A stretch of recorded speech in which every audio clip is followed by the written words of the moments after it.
le 22 juin dernier, les gardes-côtes américains parlaient d'une implosion catastrophique du sous-marin Titan dont la trace avait été perdue 4 jours plus tôt. Cette affaire avait suscité une immense vague d'émotions. Comme la musique accompagne ou adoucit parfois les peines, le nombre d'écoutes de la bande originale du film Titanic, My Heart Will Go On, interprétée par Céline Dion, a énormément augmenté.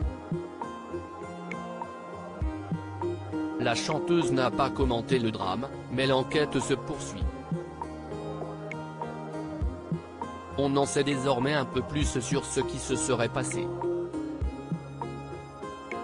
Ce vendredi 30 juin, le directeur général de Pelagic Research Services, une entreprise spécialisée dans les opérations maritimes, édition Cassano, a donné une conférence de presse relayée par le Mirror. Il fait partie des premiers à avoir localisé le sous-marin parti explorer l'épave du Titanic. D'après ce spécialiste, le sous-marin Titan n'aurait pas dû s'enfoncer à ce point dans l'océan. Selon les révélations d'Ed Cassano, il aurait été poussé au-delà de son taux de profondeur, ce qui l'aurait fait craquer sous la pression. Une prise de parole ayant aussi pour but de stopper les nombreuses théories plus ou moins farfelues qui circulent sur Internet.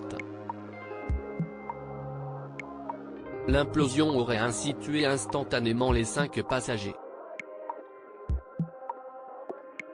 Parmi eux, il y avait l'explorateur français Paul-Henri Marjolais. Sa présence a longtemps été synonyme d'espoir, car il était reconnu comme la personne la plus à même d'agir au mieux dans un tel contexte. En vain.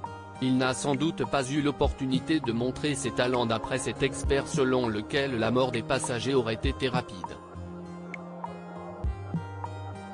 Triste changement d'opération. Édition Cassano a, dans un premier temps, voulu garder espoir, mais a été contraint de constater que l'opération de sauvetage s'est finalement transformée en opération récupération.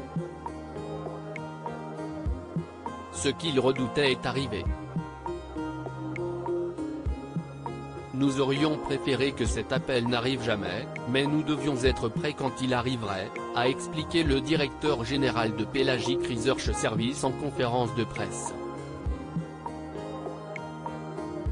Article écrit en collaboration avec 6 médias Crédit Photo, JLPPA.